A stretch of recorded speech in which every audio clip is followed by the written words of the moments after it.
time to talk. It's time to talk. It's time to talk. It's time to talk.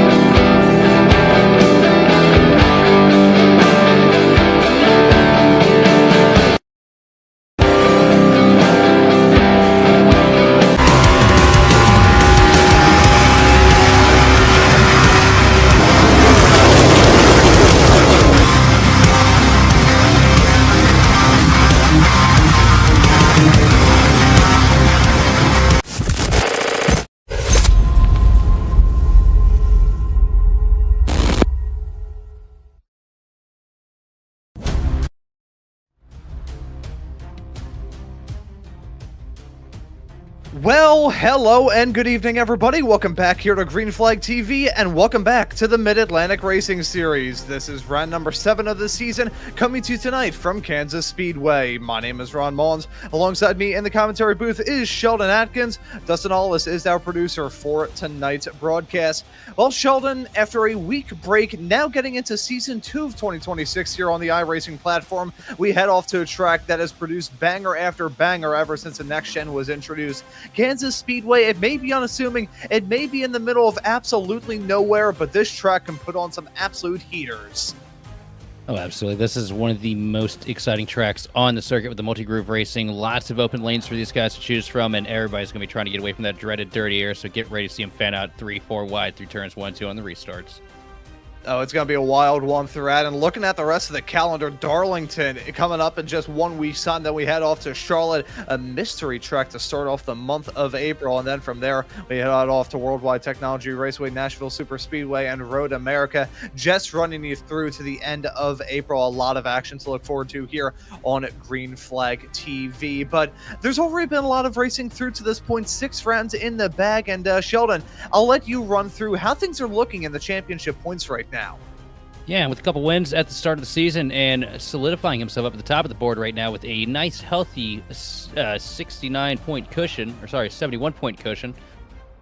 Regrosso running away from Chance Manning. Manning putting together a good run, sitting in P2 over Barbagallo in 3rd. The ever-consistent Ryan Flex sitting in 4th over Wesley Triplett, Corey Crowell, Caleb McKinney, Angel Hernandez, Jonathan Nance, and Wyatt Walker.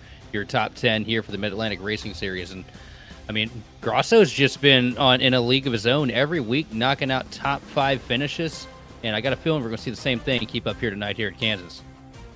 Yeah, he has been ripping it through to this point. But before we get too lost in the action of the 7th round of this championship, I want to thank the people that make these broadcasts possible, starting off with Admin Box, which is a purpose-built hardware tool designed to simplify race control for iRacing League admins.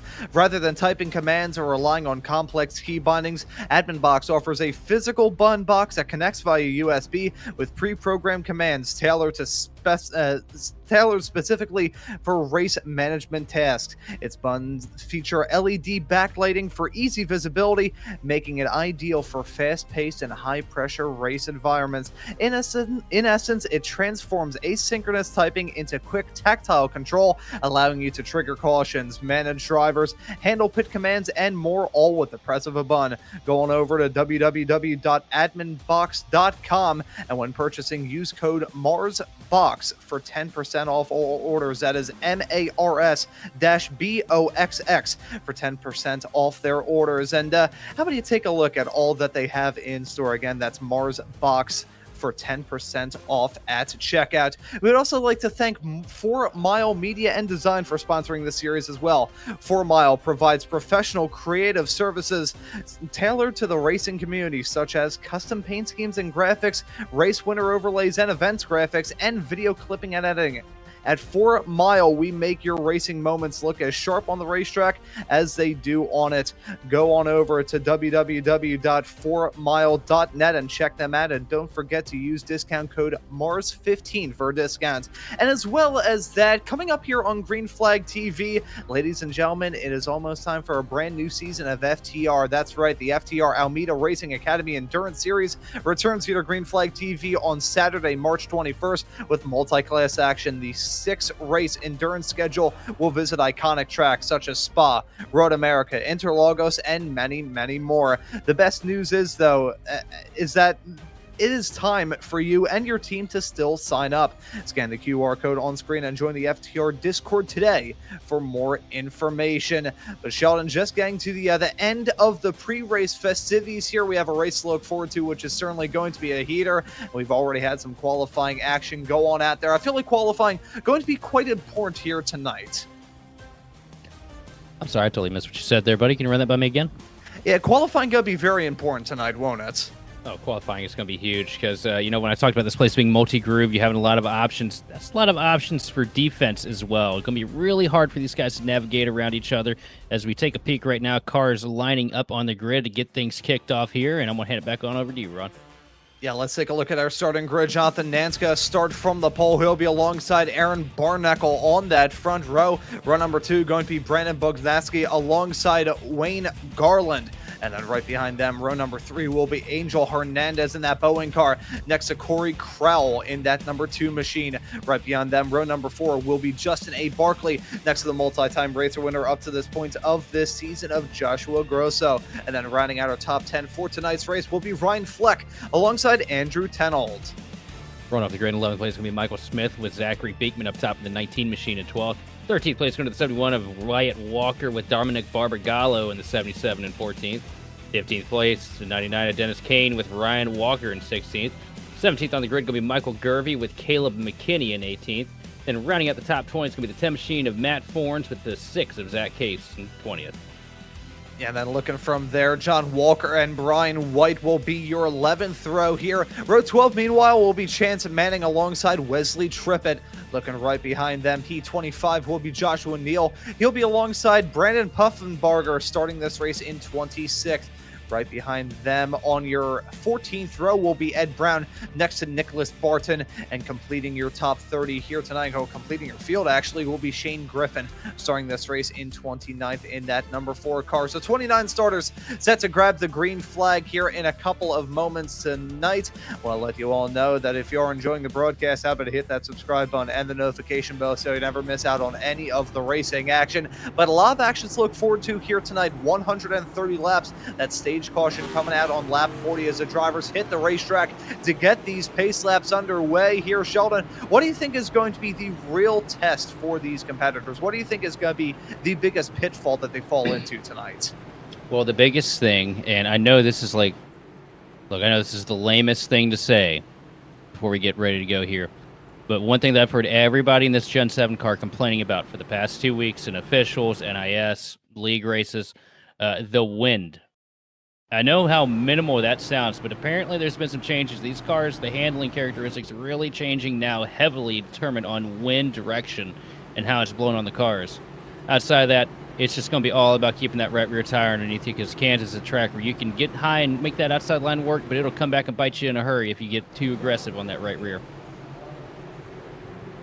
And I like the point that he raised talking about the winds. We are in the Great Plains in the Midwest. A 30-mile-an-hour wind is considered a light spring breeze. But let's get up and rolling here for the 7th round of the championship. Waiting for that green flag to fly, which it has now. And the drivers are wrecking behind. The 84 machine head on into the outside fence at the start. Wayne Garland. I think he dropped it as soon as he gunned it, and you could see the huge damage on the front end of that car of Garland. Worst way to get the night up and rolling. We're under yellow before we even made it down into turn number 1. An easy mistake to make on these high banks, but a costly one nonetheless. How long has it been since we've seen wheel spin at 1.5 miles in the Cup cars? It's been quite a time. So there's just what it is, textbook classic. I wonder if he tried starting in first, maybe. Potentially, and these conditions not exactly the warmest for these drivers and these tires as well. So gotta wonder if that potentially played a factor in it. But Garland running into trouble. Let's listen in. Looks like he's running in second there. Second. Oh. He got up to 8K though. It's one thing I noticed at Darlington this week, and I didn't think it was going to be the same situation at Kansas because, entirely different engine package to what we're running at Darlington. But the problem we've had this week is we can barely get these things going in second gear because if you get up to 8K, it just grabs those tires and spins them. So maybe a little bit of a cross bleed here from track to track with the new build of the Cup car because they did make some very minute changes outside of just aero package. But, you know, iRacing likes to not be super descriptive about what they did change. And I'm not gonna talk about iRacing's updates and what they do too much. Last time I did that, my iRacing wouldn't work for 2 weeks straight. And I'd quite like for that to not happen again. But either way, I think a small little update may have been the reason why these cars are a bit more skittish. Yeah, I'm going to echo that sentiment, talking about another broadcast here on Green Flag TV done just 24 hours ago. I was on the call for the CIL series here, the NASCAR Next Gen Cars racing at what I always felt was kind of the sister track to this in an odd way, that were kind of built around the same time. And although one is still on the NASCAR calendar, one has gone the way of the Dodo Bird. That was Kentucky Speedway, the host of that race just 24 hours ago here on Green Flag. And we saw some drivers get a little bit skittish off the jump there as well. I wonder if it is something in the iRacing updates that's making these cars just a bit of a pain in the hind end to just try and get rolling. Well, I can see it happening easy at Kentucky, though, because Kentucky has that elevation change coming to the front straightaway. You kind of go up a hill out of turn 4. But it is very rare to see it here at Kansas. Like, I don't think I've seen a wheel spin at Kansas, honestly, since we were driving the 750 package with no downforce. And that was when we were on glass tires to see these guys work through the virtual choose cone here on the front straightaway. And Nance opting for the bottom lane. Yeah, so already seeing these drivers play a bit of strategy. Taking a quick look at those track conditions that I mentioned a few moments ago, the winds that you brought up, Sheldon, 16 miles an hour. If that happened in my neck of the woods here in the city of Philadelphia, that'd be like a state of emergency. 111 degrees, though, for that track temperature. So I'm going to retract on that statement saying that it was a little bit cool. Certainly the ambient temperature is a bit cool, but the Midwest sun in the May blaring down on this track, barely a cloud in the sky, and the humidity looking pretty manageable as well. So I'm going to retract that and just say it's maybe just some odd little chicanery to do with these brand new rebuilt cars. Of course, every single iRacing season we get a brand new some sort of physics update. I know they recently did an update with the ARCA car, and now they just don't have any tire fall off. It's very strange. One small little line of code, and next thing you know, these cars are going to be ripping around the outside going 250 miles an hour. That's why I didn't get into coding too much. I know they tried to push that when I was in school, but I'm already insane enough just doing this broadcasting stuff. I don't think coding would be a life fit for me. But coming to the first restart of the day, trying to get a race into the groove as the green flag is back out and the drivers are on their way. Jonathan Nance looking to pull away in that number 8 car. Is a terrible start for Barnacle on the outside. I think Barnacle saw what happened behind him on that initial start. Decided, hey, I'd like to keep the nose on my car. Probably pelted a little bit there to keep from getting into that high RPM range. But up at the front of the pack, Nance holding strong with the lead, down in 3 and 4, trying to keep Angel Hernandez at bay. Keeping an eye on this pack. There's single file for your top 2 spots side by side, though, between Barnacle and Barkley. That's a battle for 3rd at the moment. They need to manage this, though, because they've got a hungry pack of cars right behind. They're going to look to try and pounce on them whenever the opportunity sees fit. That's Ryan Fleck in the 9 car right in tow. He's going to pounce in case these racers have a trip up. Very easy to do as these racers are still trying to settle it into some sort of groove. Still side by side all through 3 and 4. Look at this. We've already got cars ripping the fences. We got contact out of turn 4, grabbing a little bit more of the fence than he wanted is Barnacle. As you see, a little bit of contact between him and the 57 machine of Barkley.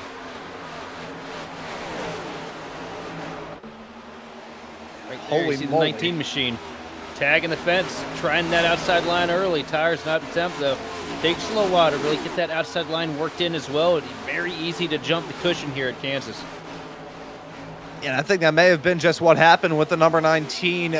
Very conservative in the approach off through 3 and 4 this time. A side-by-side still a little bit farther up the road. These competitors duking it out. They want to settle into a groove for sure, but they want to get these moves done early, and that's a reason why they're pushing the issue as much as they are. The 19 trying to rip it on the high side once more. Going to avoid contact with the barrier this time, finding the limit and trying to hold it at the edge is what that number 19 car is trying to do right now. Zachary Beekman behind the wheel of that machine, as that's Andrew Tenold getting moved on Justin Barkley. We saw Barkley and Barnacle squabbling for P3, and now Barkley starting to drop down that 57 machine.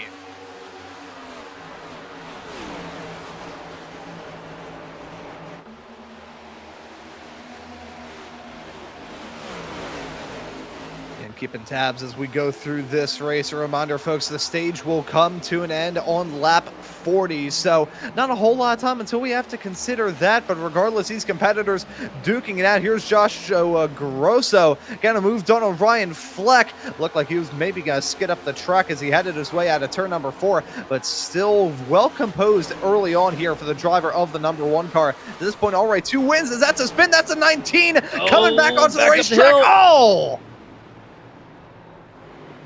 I think some more drivers may have been collected in that. Not necessarily making contact, but spinning, trying to avoid. That's the 4 around 2. Shane Griffin. Big slide for him. A little bit of damage to the left rear of the Liquid Death Camry.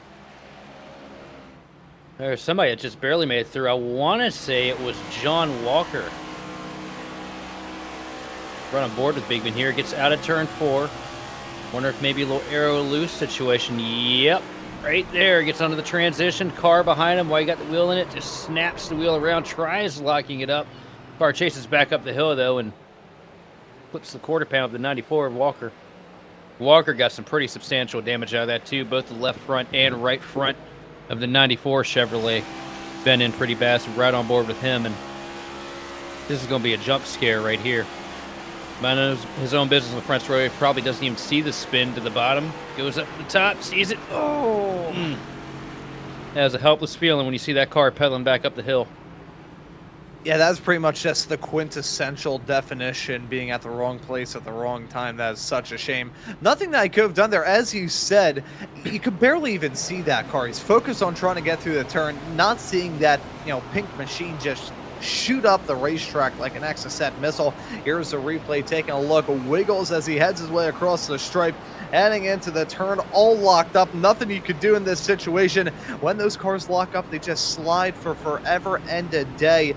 Eventually makes contact with that outside barrier. Damage on that car will have to get repaired, as we do see some drivers coming down pit lane at the moment. Ryan Fleck, who we're following on camera right now in that 9 machine, he was battling up towards the north end of the field early. Fascinating to see him come in for an early stop. So another thing to note too, with the double lockup there for the 19 with the slide, the brakes are a little less effective with this build. It's something that was noted at the road courses and the short tracks. It's a lot easier to get these brakes to lock now than it used to be, which means you kind of have a little bit less of an effective throw range with that brake pedal compared to seasons past.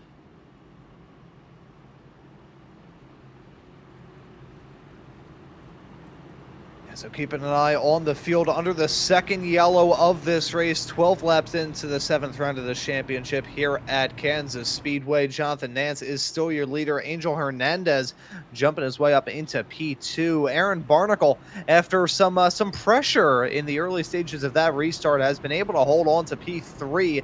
What's the temperature and vibe check of that number 66 team? Because I'm not sure if we've been able to get too good of a positive read from them quite yet. They've always been at the epicenter of some sort of craziness. Well, there's a lot of pace, a lot of talent behind the wheel of that 66 machine. It just hasn't necessarily been able to put the right foot forward this season, though, to just get the performances that we're expecting out of them. But this could be a change for them here tonight. New build of the car. Kansas, a lot of people seem to find that extra little bit of speed here. But probably just looking for a good, consistent night. No big issues or controversies. Yeah, just stay out of the headlines, I think is probably the best way to cut this. If you can keep it clean and green to the end, you're going to be golden. It's already been a bit of a wild one. We're just a tenth of the way into this race. We've already had 2 incidents, one of which coming to take the green flag on the initial start, and the other being a sideways wiggle heading down the start-finish straightaway across the stripe into turn 1 and 2.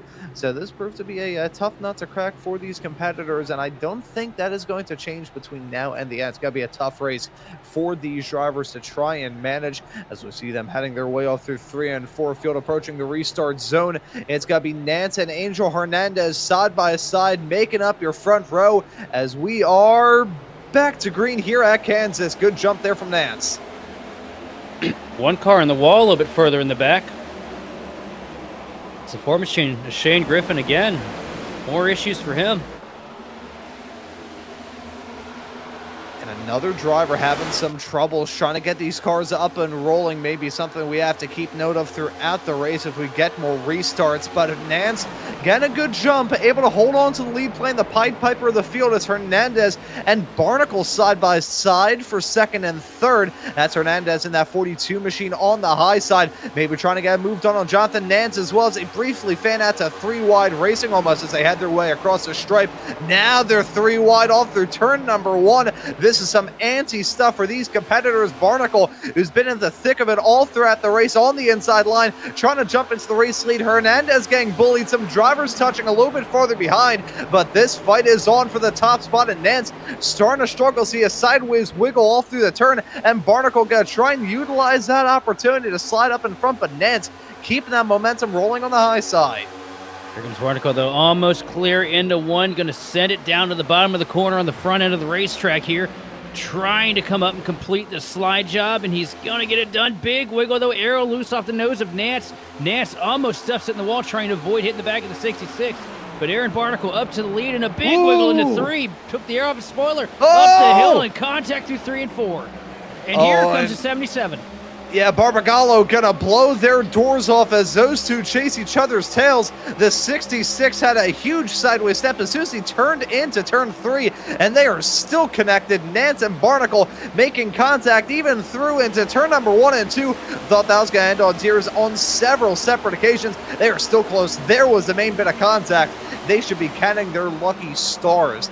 The fact they didn't end up against the fence with a beat and battered race car. But Jonathan Nance, I think, got the short end of the stick and all that. He's dropped down into 8th as they're rocking heading out of 4.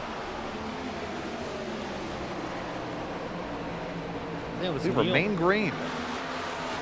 It was the 82 machine that got into him there. It's Barkley and Zach Case, who's slow there at the moment. Ah, golly, it's another choke point heading out of turn number 4, but I am gobsmacked. That didn't result in a yellow. That was Josh New in the 82 that got into him there. Case still looking good. Case working up to 11th right now. Started real deep in the pack. If I remember correct, started P20. He is already up 9 spots as he battles for 11th right now with the 45 machine, but we get a look at what happened here. 3 wide off turn 4, Manning up to the outside. And Neal just slides up into the quarter panel, shoots down the track, trying to avoid cleaning him out. Rough break, that could have been a lot uglier, though, than it ended up being. As we look at the points leader right now, Josh Grosso going door-to-door with the 66 machine of Aaron Barnacle. Here's another peek.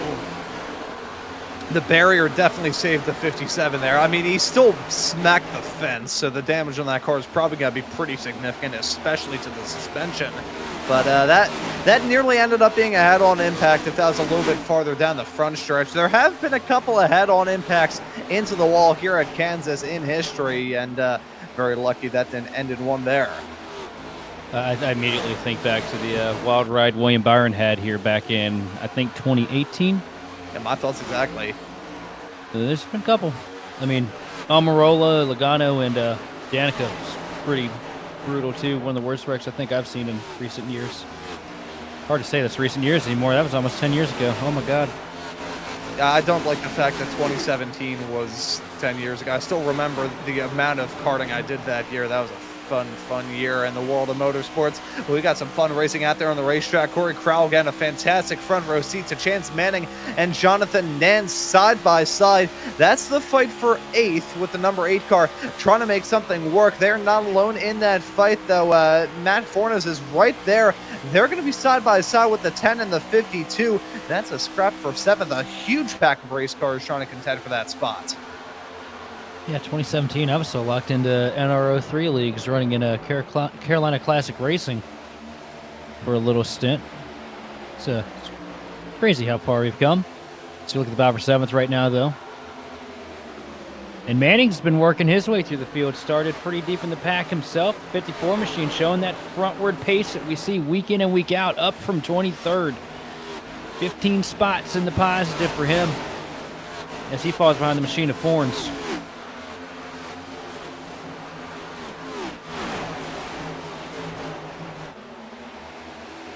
Was close to making contact there as we jump to the battle farther up the road. That's Joshua Grosso, who's embroiled in a very intense battle with himself and Andrew Tennell. That's a battle for P3 at the current moment. Those racers pretty much right on top of each other, and Wyatt Walker right there to pounce as well. Talking about the season that Joshua Grosso has had, your current championship points leader was able to get the win in the opening race at Daytona and was also able to grab the win at Miami. Now, what do those two racetracks have in common compared to Kansas Speedway? Pretty much just the fact that they have asphalt. That is just about it. Yeah, more or less. Big split between those speedways as we see the 44 machine trying to make a little bit of forward progress himself. As the machine of Brandon Bogowski. And Nance really got hurt on that restart there. Lost the lead. As soon as he lost the lead, a little bit of contact, got put in some pretty dodgy aero situations, lost all the momentum, and basically for a lap or two was desperately trying to stop the bleeding. Now he's sitting 13th.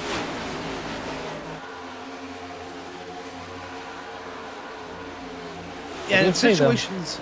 Sorry. One driver that I'm kind of liking the look of this race for so far, that 42 machine of Angel Hernandez, has been a pretty quiet year for him. Has been caught in, I think, more wrecks than just about anybody.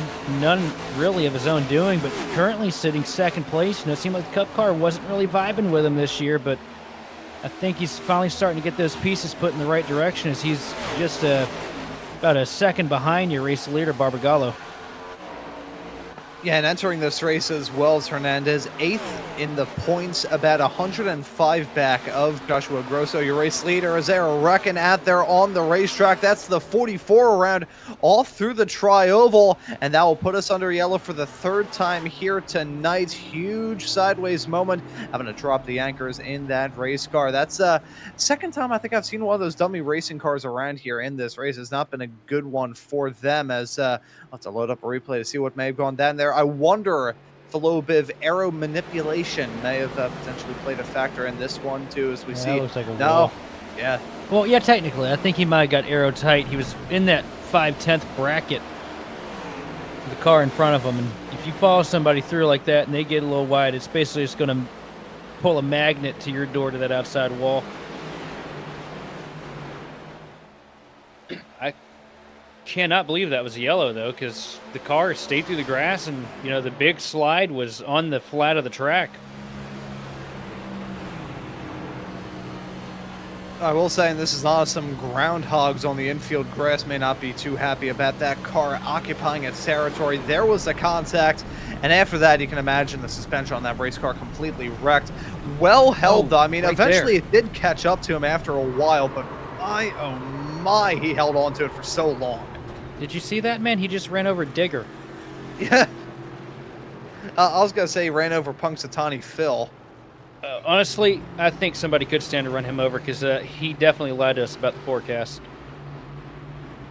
You know, we had some pretty bad snow not too long ago. As Angel Hernandez coming down pit lane, the number 42 car. We were talking about him maybe trying to turn over a new leaf here in this race. I think he has a good opportunity to do that, as you can just see a smoking pile of rubble there on on the pit lane.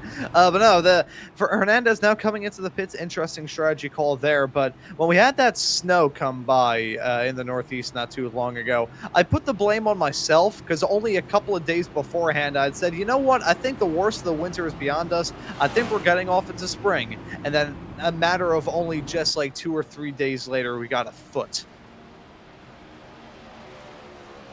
If I had a foot down here in Virginia, they'd probably cancel everything. Whenever we get 5 inches of snow here in the city of Philadelphia, the mayor of the city just resigns. So, yeah, you know, you live and you learn. I also saw Jonathan Nance in the pits there as well, in the other number down there in pit lane a few moments ago. So, fascinating to see everybody be very disjointed in terms of what to do on the pit calls here.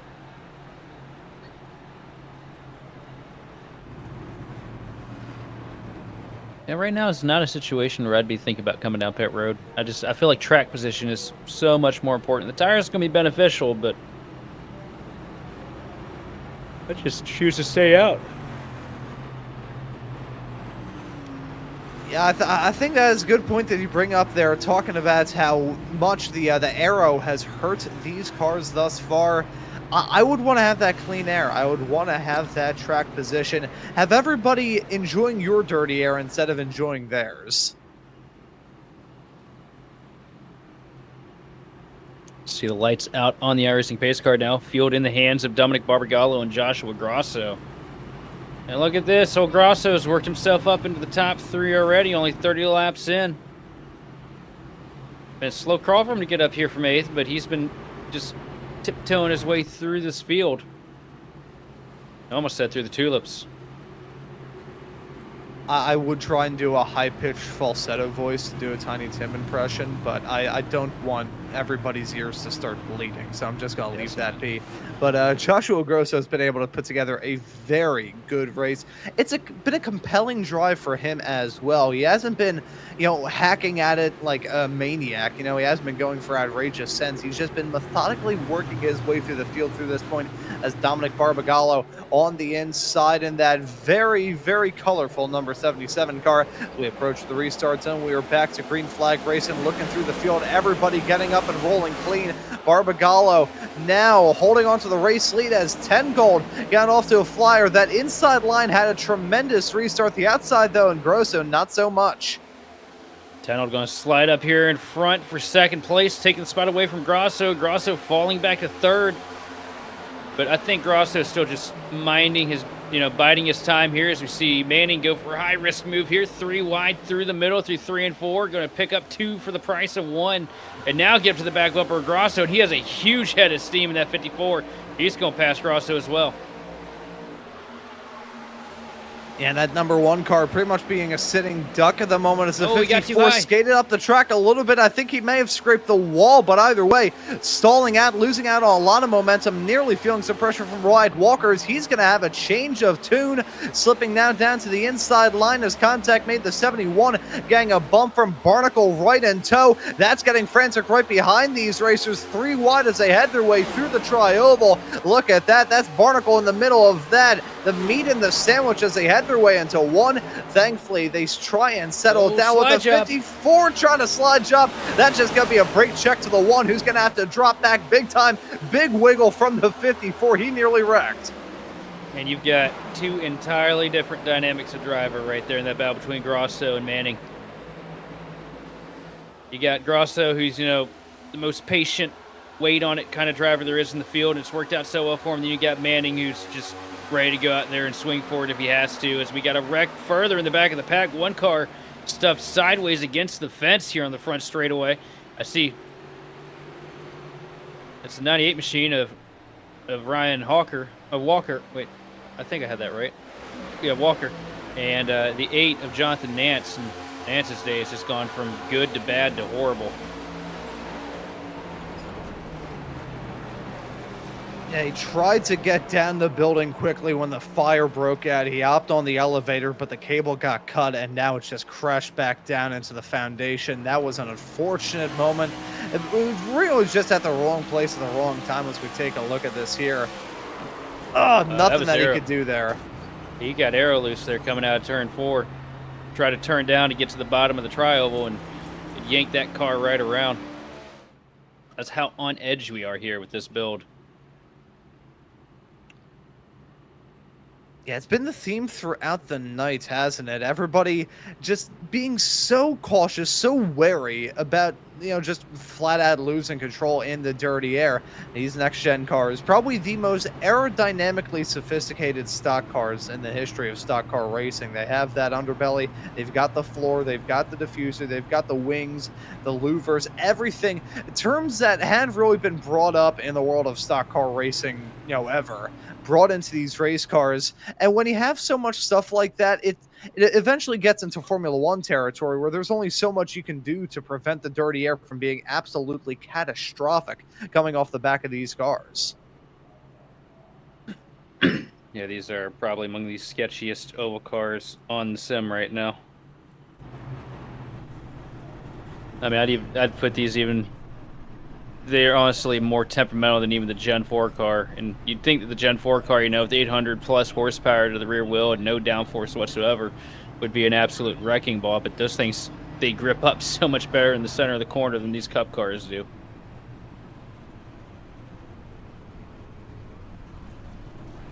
And, there has been some changes in the stock car world here on iRacing as of recent. They brought out that brand new Chevrolet for Season 2, the brand new Chevy body.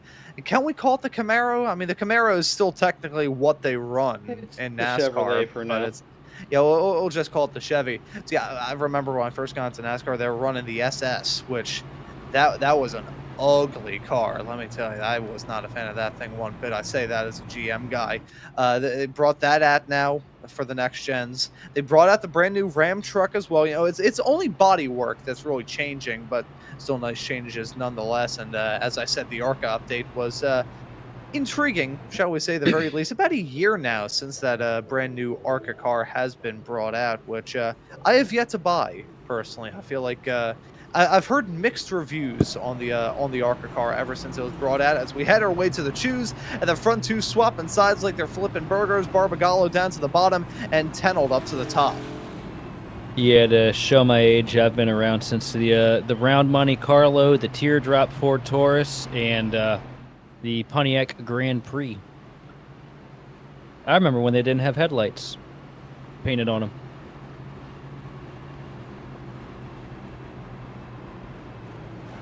It's kind of odd in my house because there was a bit of a generational gap between myself and my dad. I was born in... It's painful for me to say. I was born in 2004. My dad was born in 1957. So when I first got into racing, it was all televised, all nationally televised at that. When he got into racing, he was reading the paper and listening to the radio. Yeah, essentially. Yeah. It was very different eras that him and I got into. Some of the first NASCAR racing that he ever saw was just, highlights and like film shown from Daytona. Yeah, I remember having to listen to the Bush series on a little M&M's radio we got in a contest. I remember when I was in elementary school, I brought a little radio to try and listen into F1 preseason testing. I don't know what I was thinking when I was back in elementary school, let me tell you. Back to Green Flag Racing with Dominic Barbagallo holding on to the top spot, and Tenold and Grosso now duking it out side by side. The one looking to right the wrongs of that previous restart and got off to a flyer compared to last time when he just dropped down like a rock. He's jumped into second. Big block. Tenold right toe. This getting frantic though right behind with Walker and Manning. Yeah, White Walker threw a massive block on Manning. That's something that doesn't pay off very well for many people that try to do it. Manning going to rip the top here, try to get a little bit of momentum built up at the 54 machine. Not able to close the gap, though. And we have 2 laps to the end of the stage here. Now Barbagallo with the advantage down the back straightaway into 3, trying to hold off the hard charger of Josh Grosso. 3 and 4. Barbagallo starting to slip away from the Dr. Pepper Chevrolet as we come across the stripe to take to take the checkered flag for the first stage, and that one's going to fall into the hands of Dominic Barbagallo. And Barbagallo, right place at the right time to inherit the stage win as we are under yellow once again. Barbagallo going to bring it back down to pace, settled into a groove. Grosso, though, that was a productive end to the stage, jumping his way back up into second. It's been an odd race for that one car. We'll have to see how things materialize for him throughout the rest of it, though, because thus far, I mean, he got up towards the front, but ever since then, I wouldn't say it's been stagnant, but the progress has certainly been a bit more steady than it was before.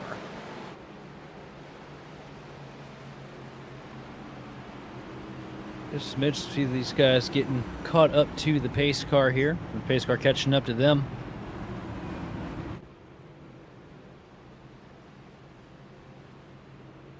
I wonder if we're going to start seeing that chaos start to build up here, though, Ron.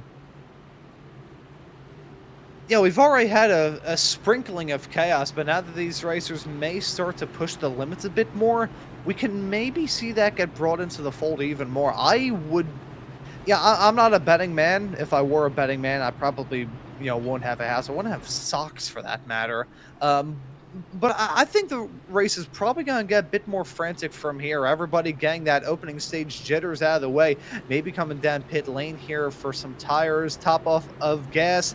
Everybody going to be on a new playing field. And with that, everybody's going to try and get it working as we see some drivers already bumping as they head their way into the pits. Barbagallo, again, the old bootscoon boogie from Grosso, as they head their way down the pit lane, approaching their pit stalls. We've been expecting these drivers for quite some time.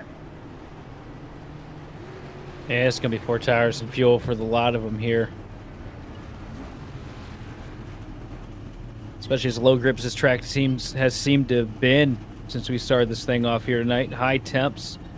And currently the track temp is actually starting to drop a little bit, though. A little bit of cloud coverage starting to roll over the speedway here. Track temp down to 108. Remember, it was 111 when we started.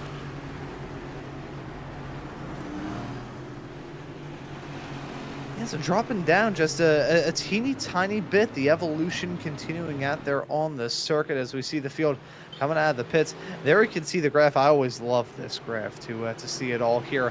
108 Fahrenheit. So you can see just dipping down ever so slightly. It's not a huge change on paper. You're only going down just a couple of degrees. But for finely tuned race cars, that couple of degrees is a massive change. The winds, though, pretty much staying exactly the same, 15 miles an hour, blowing out the northeast. I'm not sure how that would work in terms of relative to the racetrack, whether what part of the racetrack would they maybe have a tailwind and other parts where they would have a headwind. But regardless, the wind's still quite strong at the moment. My experience in the Midwest going out to the SCCA Solo Nationals out in Lincoln, Nebraska, we would have like 30-mile-an-hour winds that we would be driving head-on into.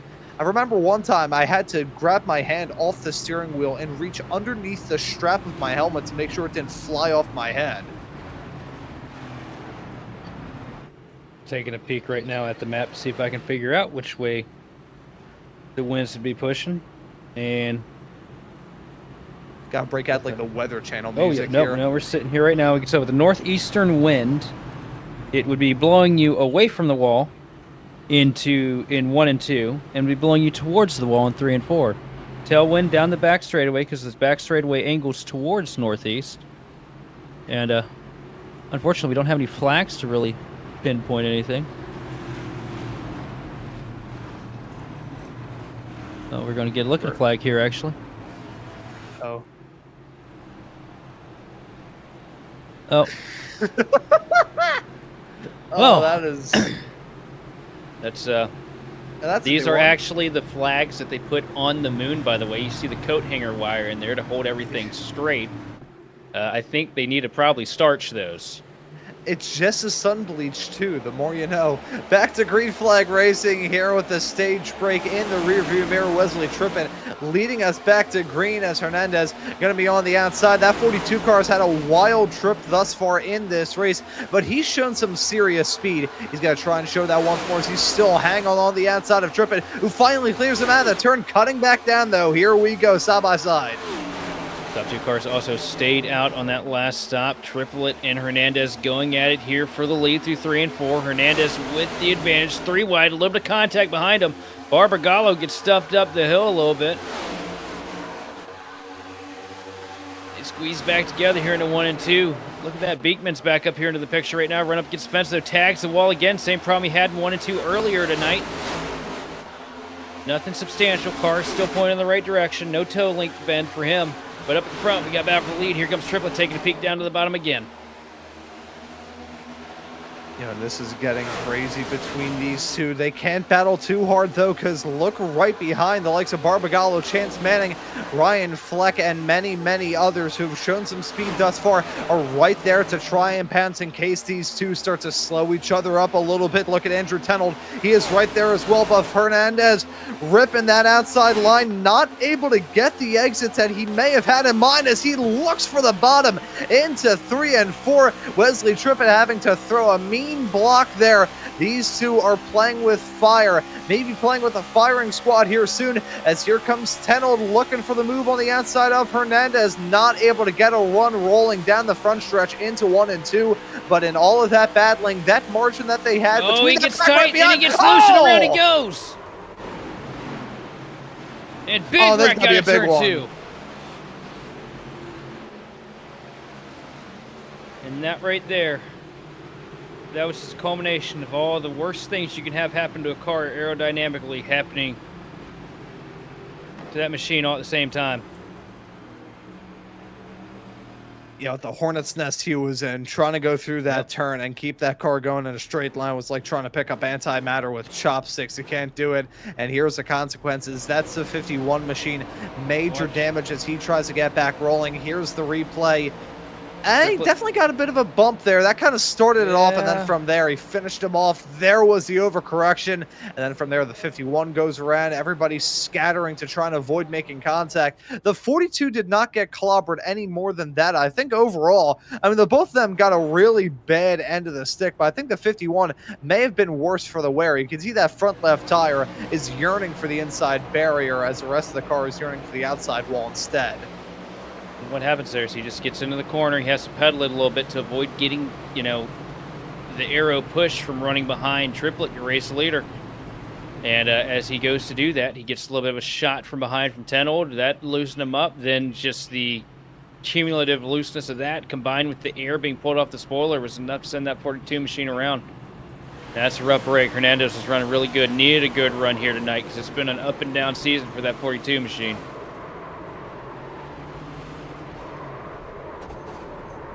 But unfortunately, that Boeing touched down.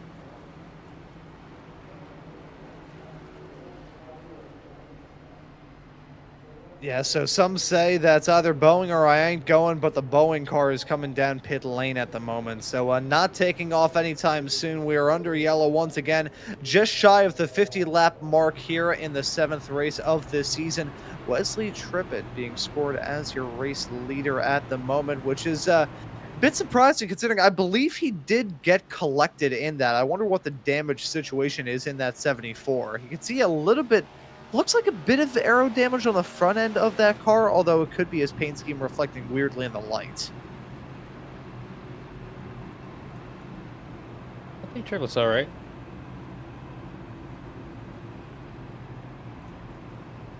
Remember, Triplet came real close earlier this season to getting that win at Phoenix, and it came down to him and Manning roughing each other up. It's the best he's ran since, up here leading laps in Kansas. Pretty big to see him get the job done today. And you know what? Actually, I will amend my statement from before. It was not the 74 of Wesley Trippett who was involved in that. He was actually the only driver who didn't have to worry about peeking his way through the chaos. It was one of the first drivers involved in 9 who got collected in that. Thing going from bad to worse for him here in this race as they had their way across the stripe to do the choose. Trippett and Dominic Barbagallo will make up your front row. 2 very interesting looking race cars with 2 very different paths to get here. I just can't believe Case is up here now. Yeah, that is a bit surprising. We haven't really talked about that number 6 car at all throughout this race. I think we've talked about him sporadically, but he's kind of had background character status throughout this point. Now, though, looking to become a main character, holding on to P4 at the moment, in front of some very tough customers, likes of Aaron Barnacle, who we saw battling earlier on, and Wyatt Walker, who's been in the thick of it for a decent chunk of the second half of the race that we've had up to this point. Yeah, Case has been slowly tipping his way up here, but remember, I mean, Talladega win a few weeks ago. Ran real good at Bristol. Looked like he could have been a threat there. Things kind of went sideways for him, though, more literally than figuratively, I do believe. But he could be a threat here tonight as we work into the restart zone. Again, coming to take the green flag once more. We are back to racing once again here at Kansas, as Wesley Tripp is doing everything that he needed to do. That inside line has been the great spot to be in every single restart tonight, but Barbagallo was able to hold his own on the outside line. He's slotted in P2 as Zach Case looking to battle with Joshua Grosso for third. Gotta wonder what the strategy is for the one, as we have a driver big time sideways, adding it through the back of the field. That's the 98 involved in that. We remain green, spun off on the bottom of the racetrack on the apron. He's got to get back up and rolling, and we keep things rolling here in this race. Grosso and Case side by side for third. I gotta wonder here at this point, Sheldon, how do you tackle this if you're Joshua Grosso, your current points leader? Do you try and throw caution to the wind in that fight, or you take it a bit easy? If you're Grosso, you just know that you have a 70-point lead right now coming into this race. You could end out with a way better standing over the field here if you just run well and get yourself to the end of the stage. But you could definitely, you know, give everybody a clean break if you go out here and throw them all against. We got the 98 machine, White Walker, around again. And that's going to be a caution.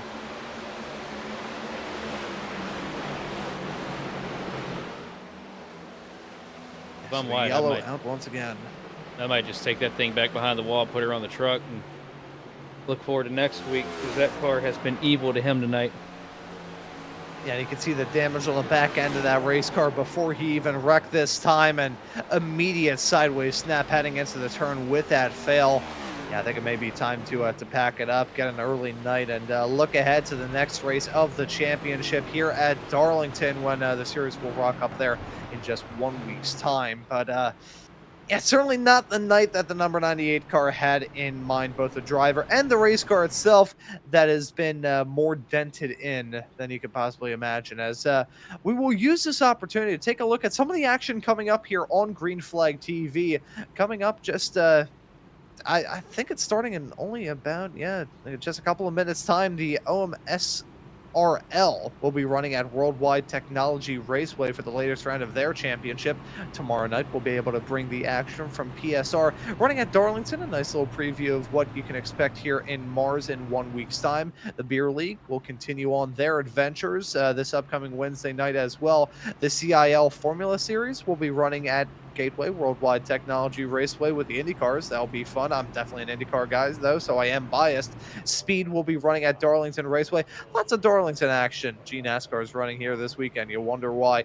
The VSCA will be running at WeatherTech Raceway Laguna Seca for their first race, following the stunner of the Sebring 12 that we had broadcasted here on the channel just a couple of weeks ago. And FTR will also be running at Circuit de Spa-Francorchamps. So a double feature of endurance racing this upcoming Saturday here on the channel. Gives you one heck of a reason to subscribe and hit that notification bell so you never miss out on any of the action. All times listed in Eastern time. Check the channel for your local listings, as we see the 71 car and others come down pit lane on lap 55 here of this race. We've seen drivers just trickle down to the pits on what feels like every single yellow.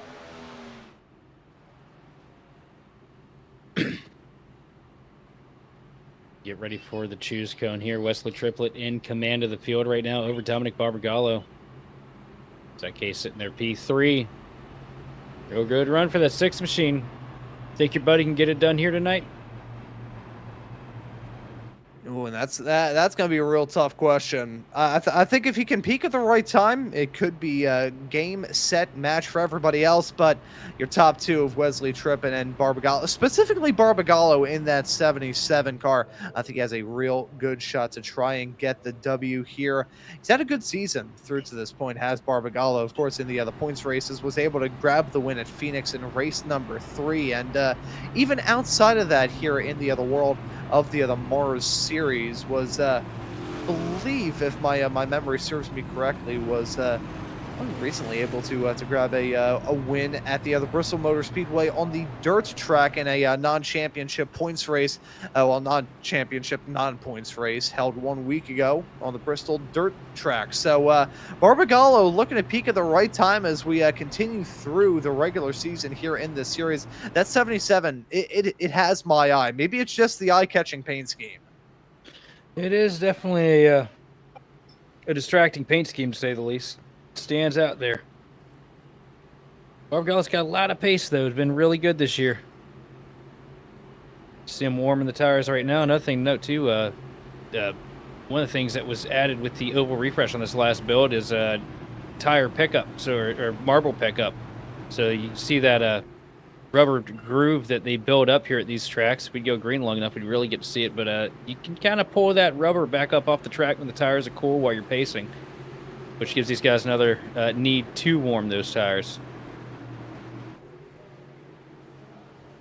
Yeah, clean off the racetrack. Still running good out there in terms of the track temps as we're back to green flag racing once more here tonight. Trippett and Barbagallo, your front row as we get back and rolling. Zach Case and Joshua Grosso now going side by side, 2 by 2 up at the front. Trippett trying to hold on to that race lead as Barbagallo looking to rip it on the outside of him. They're close to making contact as they head their way through 2, chasing each other's tails down the backstretch into 3. Barbagallo really applying the pressure to Trippett. Trippett holding strong here, though. Out of 4, though. Barbagallo gets a good run through that mid lane. Closes up a little bit, but Trippett chasing it all the way back down to the bottom of the speedway here at the start-finish line. Going to hold even now through 1 and 2, using the dirty air as a pick over the 77 machine of Barbagallo. Barbagallo going to slide wide. Here comes Case to the bottom, trying to take over second place. Yeah, so as Barbagallo couldn't seal the deal on that move on Wesley Trippett, Zach Kay's gonna say, hey, if you can't get the move done on him, I'll get a move put on you, side by side as they had their way across the stripe. Barbagallo getting the nose out there, and they're still gonna be tight heading into 1 and 2. You look at Joshua Grosso, what's he gonna do in that fight? Is he gonna wait for these two to settle down? Is he gonna try and help out, or is he gonna try and make their case even worse and try and go 3 wide? Certainly for Zach Case, things are feeling good at the moment. He's kind of boxed in, though. Wesley Trippett right up in front of him, keeping that dirty air on the nose of his race car, just making it stagnant for these two who are continuing to fight. All right, now, if I'm Case, I'm going to try and go up there and pull that quarter panel a little bit, get a little bit of side draft, pull that 77 machine back before you get into the corner. But Case keeping a little bit of separation, sending it down to the mid lane here, right on that second seam. Going to be able to clear just barely down the back straightaway. Shuts the door in Barbagallo's face now, setting his sights on the 74 Trippett. Trippett tries to throw a block, thinks better of it. Here comes Cates in the bottom, trying to charge for the lead here into 3 and 4. Yeah, and Zach Case coming alive here in this race as we push into lap 61, and Case pushes into the race lead side by side still.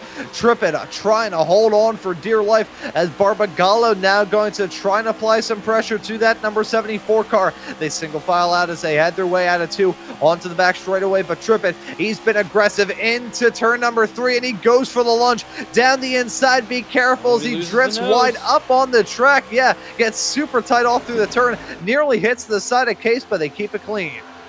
I could hear the tires squealing on the 74 machine from up here in the booth. He's sending the 3 so deep. That's going to be a bit of a problem, though. I think things will come back and bite Wesley Trippett, because you squeal tires like that, and you're burning them off a little too soon. Down the back straightaway, though, Zach Case with the advantage. 3-car breakaway up here at the front of the pack. Grosso holding on to 4th place, slowly starting to creep his way back into the picture.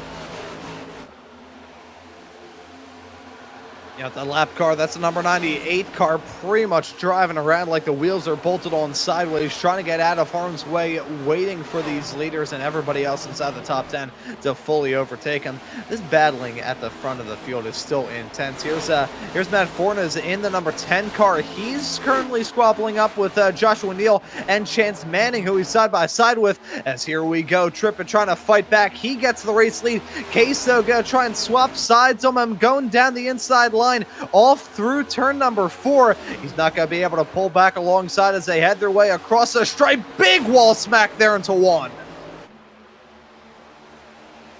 Up the hill here, Wesley Triplett trying to get that lead back, ripping the fence through 1 and 2. The advantage falling for the 74 machine down the back straightaway. He takes the lead back over from the 6 of Case. Now Case thinks about going up top, falls back in line here.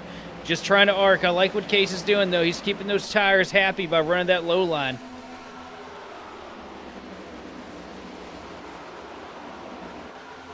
I wonder what the tire situation is for these cars, though, because they are giving it everything. The 9 closing up huge into 1 and 2, closing up that margin, nearly getting to the back bumper of that 74 car. Will he try and go for a lunge down the back stretch into 3? He will not. Now, Case is starting to run into his own bit of trouble as well. Barbagallo right there to try and pounce. Although Barbagallo isn't feeling the pressure from Josh Grosso that he may have felt earlier, it's still going to be intense. We'll have to keep an eye on what will be the next thing to snap in that battle of the top 3. Looking a little bit farther behind, though, this is Bogaski and Brown. This is a fight for lucky spot P13 out there on the racetrack right now. 44 car holds on to that. Brown stalling out huge through the turn as he's going to get 2 cars overtaken in 1 shot. The 98 running into trouble once more, and I think he decided to maybe call it a night, either Toad or Alta Ford. But regardless, here's the 18 also feeling racy as well. Now we're getting to the point of this green flag run where we are starting to see the racing pick up in a different way. It's not everybody packed in like sardines. It's the true pace coming alive in these cars, and everybody shuffling around to try and get into their rightful spots. Yeah, that's one of the things you gotta love about this place. You get a lot of comers and goers here at Kansas. A lot of people, get out here, send it a little too hard. They fall off like a rock at the end of the run. And those guys have been keeping those tires nice and tidy a little bit further in the back. They start to climb up the board. And right now, Wesley Triplett holding on to the lead. We look a little further back, though. Rebound of the day so far. That A2 machine of Joshua Neal was in the first wreck of the night. And here he is in a 3-way battle right now for 9th position. But it's been a good recovery here for that A2 machine if he can just keep it alive a little bit longer. As the BG said, he's just trying to stay alive out there on the racetrack. Ryan Fleck in the 9, who we saw nearly get caught up in that big crash heading down the backstretch. He's got a clean race car. He's got a clean bill of health, trying to hold on to a good spot and jump his way back up into the top 10 as a fantastic front row seats to the side-by-side racing for that final top 10 spot right now. He's going to get involved in a Joshua Neal dropping down slow across the gun. He's going to jump into that spot. So Ryan Fleck now jumps his way up into 10th. The battling up at the front, though, it has cooled off, but it is not completely cold at the moment. We've gone from hot to kind of lukewarm. The gaps are close, but nobody's really acting too much on it. Well, the thing is, that Case is kind of in a rough situation as you see him tag the wall out of turn 4 in the 6 machine. Well, there's a lot of momentum. Here comes the 77 of Barbagallo to come pick up the scraps. But these guys both kind of falling prey to the same issue right now, and that's the fact that you've got one of the best defensive drivers in the field with Wesley Triplett up there at the front. And, that car looked like it had a little bit of a hop in its step earlier. And you got to be kind of wondering if he's just playing the air right now, playing these games, trying to slow these guys up with that dirty air so he can get them back equal with them on tires. Because it looks like he's been working, especially with the 6 machine of Zach Case. Yeah, there is a game of chess that you have to play out there on the track. Figure out what you need to do to position yourself the best come time for the very end. 60 laps left to go, so still a long way left for these racers, but it's a heck of a lot less time than they started off with. So we're starting to see these racers trying to show their true form. Also hearing that Hernandez in that number 42 car, who we saw had a real good shot at getting a good result earlier, things kind of fell apart for him. He's back in the pits once again, has been there for the past 60 seconds. So not sure whether that's just a call to come down pit lane or some sort of incident out there on the racetrack taking him fully out of contention. But regardless, that's a 77. Barbagallo tripping up a little bit as he scraped the fence off through turn number 1 and 2. The 77 car, maybe it's just a dirty air, but I'm starting to see that car struggle a lot more than we have seen really at all throughout the night. Well, he's trying to make that outside line work right now. He knows he's not going to get anything done following in everybody else's dirty air. You see him get a great launch through 3 and 4, going up to that top lane. Going to be interesting to see what he does with it. He's going to get past the 6 machine of Case here because there's not much Zach Case can do at this point in the run on that low line. Here comes the 77. Case gets a great launch through center, but he's not going to have the momentum down the back straightaway. Yeah, just not a lot of fight back. Gotta keep that momentum rolling. Case starting to struggle. Barbagallo trying to sweep around the outside all through 3 and 4, and he'll get that move done rather convincingly. I think that 6 car may have the speed on a long to medium run, but a short to medium run, pardon me. But once we get into the long run, that's when Barbagallo really starts to come into his own. That's a 54th chance. Manning scraping the barrier. Doesn't lose a lot of time to Grosso as he's still right there. But look at Aaron Barnacle. He's going to try and get involved in that number 66 car. So one thing, I'm surprised right now at the front. Triplet's not blocking that outside lane that Barbagallo's in. As we see Manning make the pass, gets loose with the slide job, and around through the grass goes the 54 machine. And I had a feeling that was going to happen soon. That 54 car started to get a bit skittish. We remain green at there as he tries to get it back up and rolling. He's going to regain speed, bring a little bit of grass out there on the racetrack, but really no harm, no foul otherwise. He's got a nice little cushion between himself and everybody else. There was the lunge. Kind of like a half slide job, but the sliding was done to him more than it was done to his competitors. And Grosso came over the radio there to apologize. Manning took fault for it himself, said that the car got loose coming out of turn 4. He got a little too aggressive with it, so no bad blood between your points leader and the 54 machine of Manning, which is probably a sigh of relief for Grosso, because with that big of a points lead right now, the one thing you don't want to have is somebody like Chance Manning mad at you, as we see his teammate, the 84 machine of Wayne Garland, coming down for 4 tires and fuel. And Garland has had a weird race after starting in the barriers, running down in 20th, trying to make something out of it. Justin Barkley also coming into the pits as well. We've got 55 laps left to go here, so although this is not the start of representative pit stops, we will be seeing them pop up sooner rather than later here, Sheldon, and when that comes around, that'll add in another feather in the cap for these racers trying to win that fashion contest. I can't even say it's that, because that makes it sound dignified. It's basically going to be like these drivers, juggling chainsaws and trying not to get a finger cut off. Yeah, and pitting here at Kansas is so tricky. Because we talk about, how this track has the variable banking from top to the bottom. But one of the things that not a lot of drivers really talk about, this is one of the hardest pit roads to get to because of that banking. It kind of acts a little bit like a fishbowl. You try to get down into pit road out of 3 and 4, and if you just have the slightest bit of miss angle, it feels like you're completely locked. There's an invisible barrier keeping you from coming down pit road. As we see down pit road comes the machine at Triplet as he surrenders the lead to Barbagallo, and that is a slow entry for the 74 machine. Yeah, very, very cautious down pit lane. One thing that I do adore about stock car racing is it allows these racers to gain a boatload of time through the pit stops. I'm not just talking about the strategy, whether you take 4 tires, 2 tires, fuel only. No, it's a matter of attacking the pit entry and exit, running it at the limit. No pit lane speed limiter that you have in most race cars. You just have to match the revs, as we see him heading off through the turn. There, he could see very, very slow. That's First, I was a little bit worried whether he was running out of gas. Yeah, ideally you want to be entering right at the exit of turn 4, not in the center. Just you're able to get a way cleaner entry, way faster. But you also run the risk, though, of doing that, of getting yourself in that situation I was talking about with locking yourself out of pit entry, because get on that transition there and you get that left side tire dug in, and the sidewall of it kind of just wedges in there and makes it impossible to get down to the bottom. Yeah, so very cautious on that pit entry. I'm still a little bit shocked by that. We'll have to see if it works out well for him. Side-by-side racing for 5th, though. That's Matt Fornes and Joshua Grosso squabbling right now. That's close to contact, as they also have Dennis Kane involved in it as well. 3-car squabble for the final spot inside the top 5. Horns up a good bit here. Started off tonight in 19th place.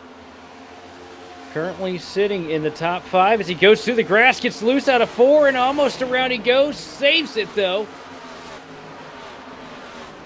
That was almost a disaster for Triplet. Because if that 10 car would have gone around, he'd have been stuck a lap down.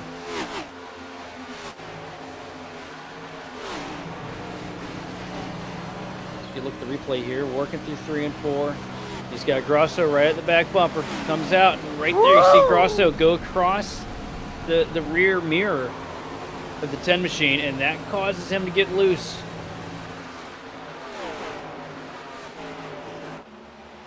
That was a great save.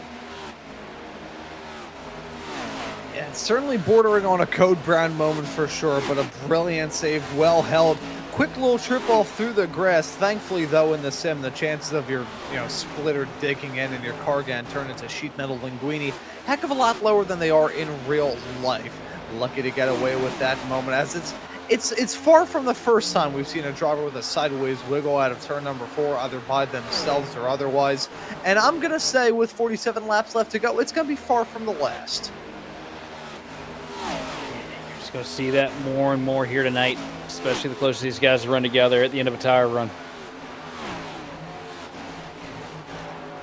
Yeah, true that. That is going to be something that we have to keep tabs on all throughout the night. There's been a lot of stuff for these racers to try and balance, a lot of stuff for us to try and balance here in the broadcast booth, as Ryan Fleck now coming down pit lane in the number 9 machine, the latest racer up towards the front of the pack to break away from the field and come down pit lane. That 9 car, it's had a pretty wild race, I think it is fair to say. He's been bouncing up and down the field like a rubber ball thrown into a room at terminal velocity.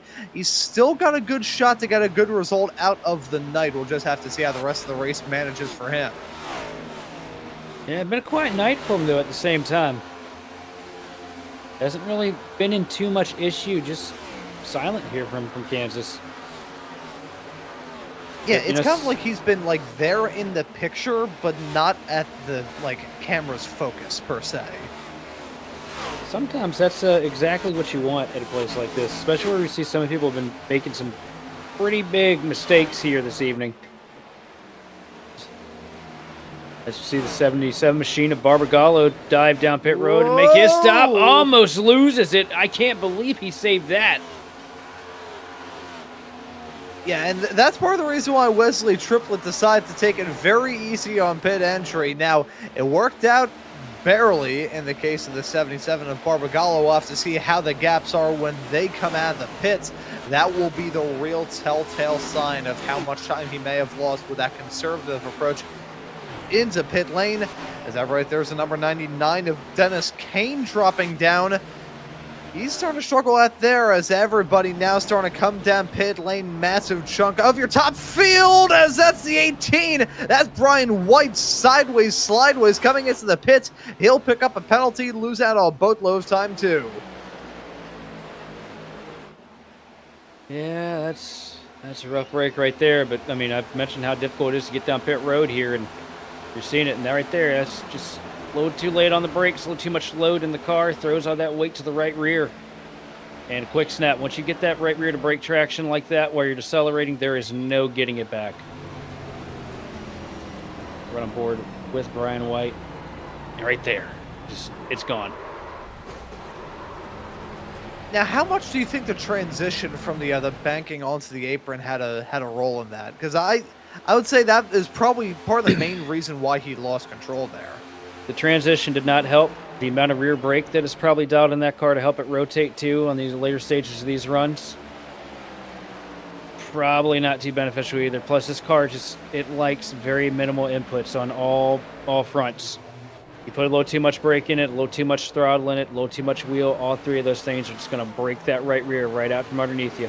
That independent rear suspension with the current steering rack platform that we have is just a recipe for disaster at any given instance. The fact we've made it around this long without any chaos is pretty impressive to me.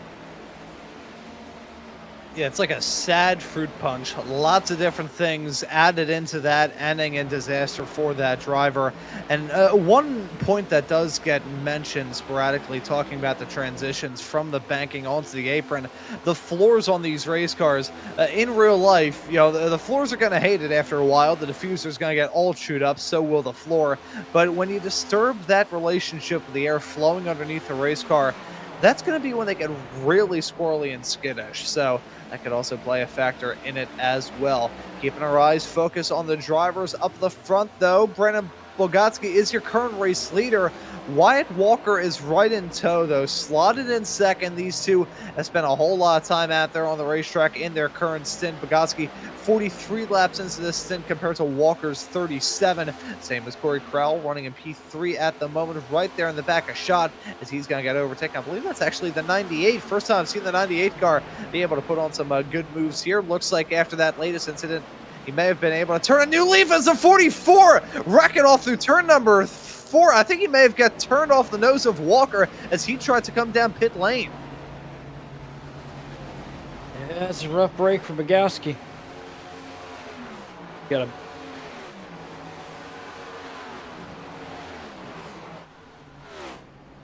Yeah, we got a bunch of cars coming down pit road here.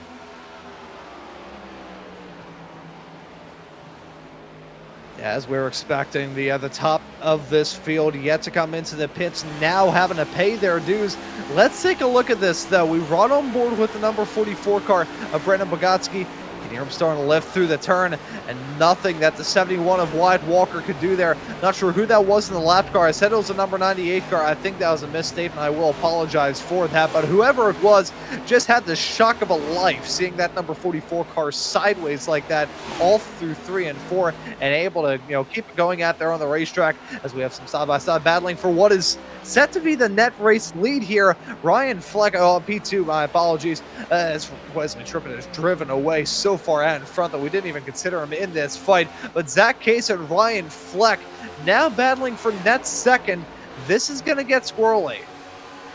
I'm surprised how big of a lead that Triplett's going to have here, too, because of how conservative he was on his pit entry. But right now, the 6 machine of Case trying to take over what will be second place. But Fleck doing a great job using that outside line for defense. And I kind of worry about Case, too. He ended up with somebody side-by-side on his door there on that last stint.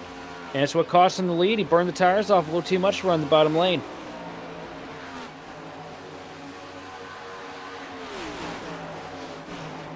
The one thing I am shocked about here as we see this race settle into a groove is just how poorly things have gone for Dominic Barbagallo. I thought that number 77 car had a shot at victory. I think that was just the classic commentator's jinx, falling anvil for me. Struck down upon him. He's now running in 15th, 2 laps down.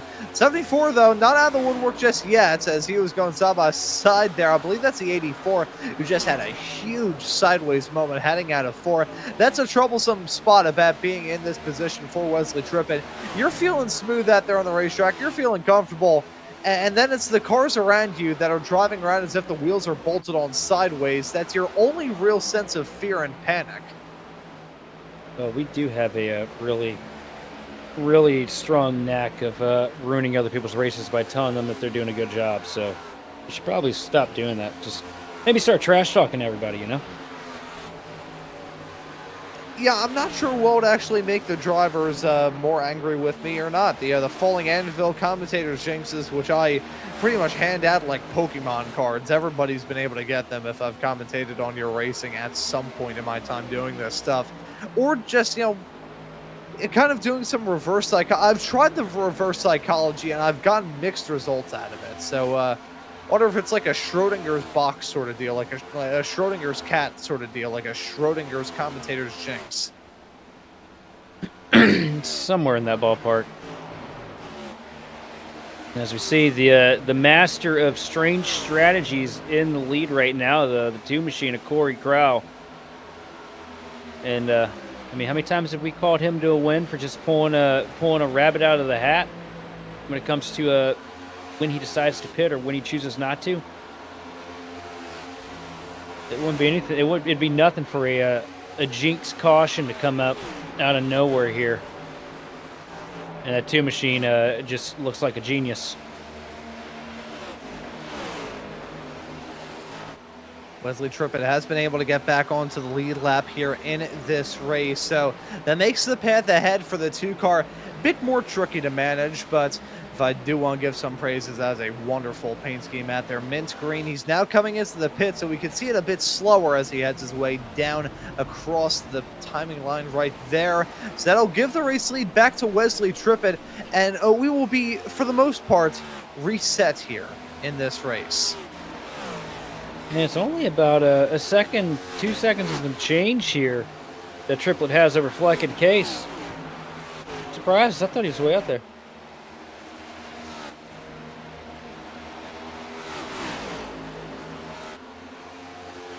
And we are hearing from our producer that he does think there might be a bit of a fuel mileage concern here for the 74 machine at Triplet. Yeah, good point being posited there. I wonder that as well. You can see that lap disparity between he and pretty much everybody who's come down pit lane. The only driver inside of the top 15 who has more time in this stint thus far is Justin A. Barkley. He's running down at 14th right now, 24 laps into his stint he is. So, you know, if this does not work out for Wesley Triplet, this could be disastrous for him. I want, how aggressive would the fuel saving have to be for him to make it to the end? He does have 1.7 seconds in his back pocket, but that can disappear in the blink of an eye around here. I don't think there's a situation where he can be conservative on the fuel mileage and still hold this lead. This is one of those tracks where you need to have as much throttling as you can possibly get away with.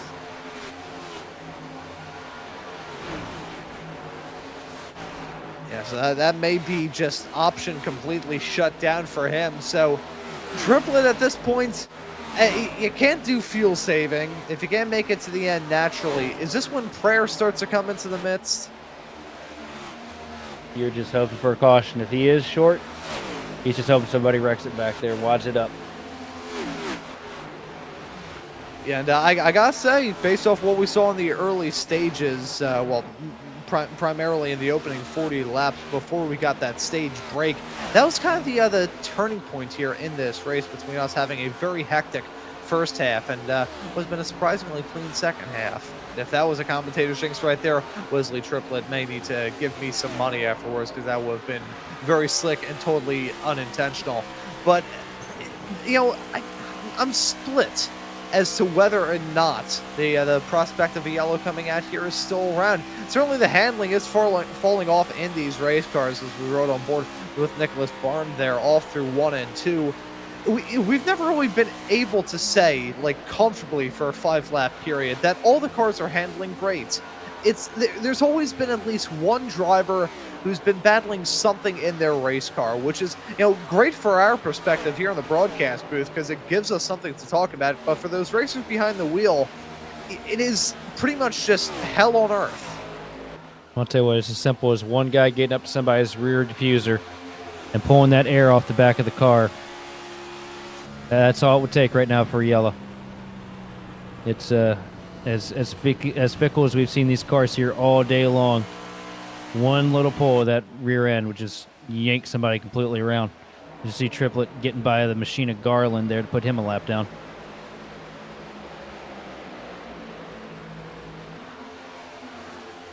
Yeah, and Triplet didn't seem very confident as he tried to get that move done on that lapped car. Gotta keep worrying about that 74. Confidence to make it to the end, and just confidence in having a good race car to even be running up there, up at the top. He has grown that gap to himself and Ryan Fleck. Has been huge gains, but it's now in the high ones to very, very low twos. So certainly, if there was any sort of wondering about whether or not Wesley Triplet was doing a fuel-saving strategy, we can throw that out the window now. No, he is definitely pushing. Now, whether that's confidence that he can make it to the end or pure confidence knowing that he can't, only time will tell. You know, I thought Corey Crowell was going to be up the creek without a paddle as long as he stayed out, but he's holding on to a top 10 running position right now in 9th. And with the freshest set of tires in the field, too, you see he's going to make quick work of the 10 machine of Matt Forns here through 1 and 2, working that outside line. 2-car coming to life here when it matters the most. And it's not that far a difference. I mean, that's 2 spots right in front of him that he can get to really quick with just 2-second separation between him, Josh Neal, and Wyatt Walker, who are going toe-to-toe right now themselves as they battle for the 6th position.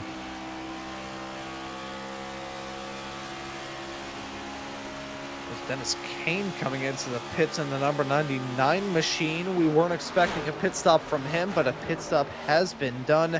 Maybe he didn't feel confident about making it to the end. Who knows? But either way, Dennis Kane into the pits. That's going to drop him outside of the top 20 most likely. keeping tabs on these battles out there on the racetrack that at the moment I wouldn't say are few and far between, but the field is definitely a heck of a lot more spread out now than they were in the earlier stages, that is for sure. Here's the fight between Joshua Neal and Wyatt Walker. Walker, who's cheated death quite a lot here in this race. He's kind of like a cat with 9 lives. Same situation for Neal, too. I mean, we saw him tagged in a pretty massive wreck at the start of the race. The 82 machine, though, has done a great job picking up the pieces and rebuilding stronger. That 82 has been in the top 10 a majority of the night here at Kansas and holding on to a really good position as he tries to hold back the 71 machine of Walker, and doing so by just being enough of a menace to try and keep Dirty Air packed to the nose. But here comes Walker with a dive down to the bomb through the tri-oval into 1 and 2, wrapping it on the paint, and with a slide job out of turn 2 onto the back straightaway, it is going to be Wyatt Walker moving up to P6.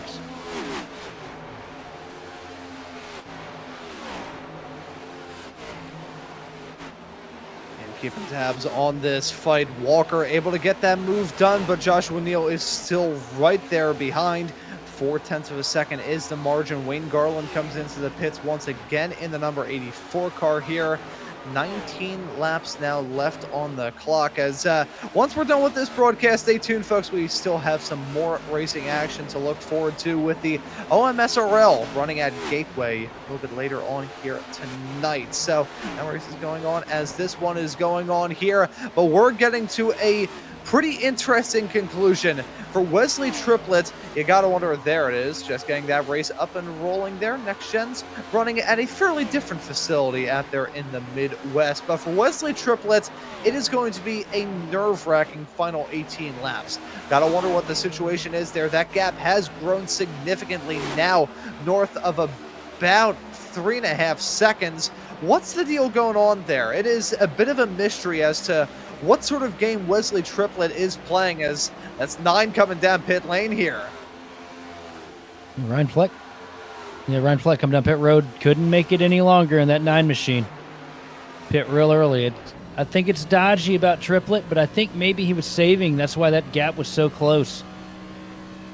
Yeah, that's he's what I was starting to come to thinking. life here. I mean, look at this. He's pulled 2 seconds on Zach Case here in the last 2 laps.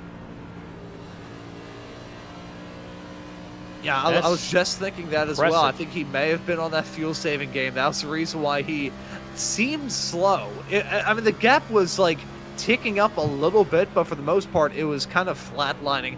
It wasn't, like, dropping down big time. If Wesley Triplett was able to pull off the fuel-saving strategy and can make it through to the end, that would be one heck of a way to do it, because it was rather under the radar, too, as we see him heading his way all through 1 and 3 and 4, pardon me. I was worried because I saw him slowing down a little bit there, but no, he is still out there running at full song. 15 now to go. Yeah.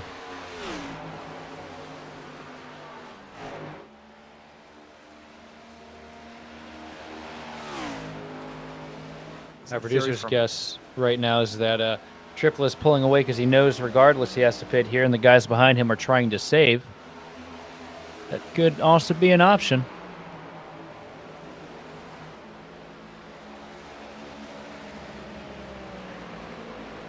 My question is, what was the difference between Fleck and Triplett there? I mean, I know we don't have that on screen because we see now where Fleck just left pit road. But we can have this. As we look at Fleck, and he came down on lap 84. Triplett. Oh, yeah, that's Wyatt Walker.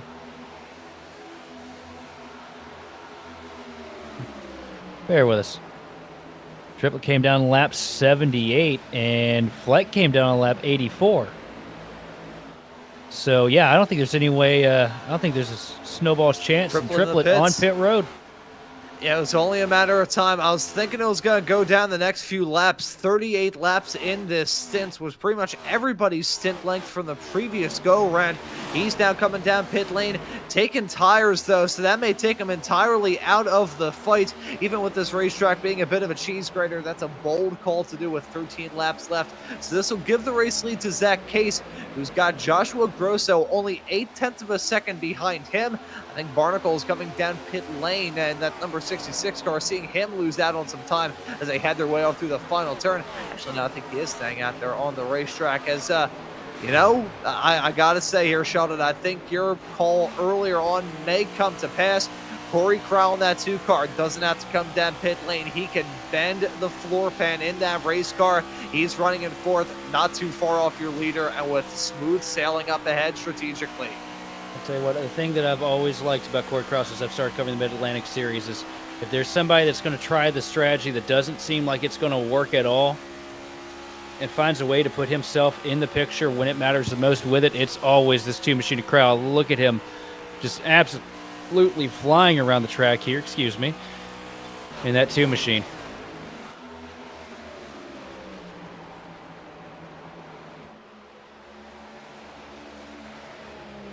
Keep an eye on your race leader, the 6, negotiating through the lap traffic. He'll be taking 10 to go this time around.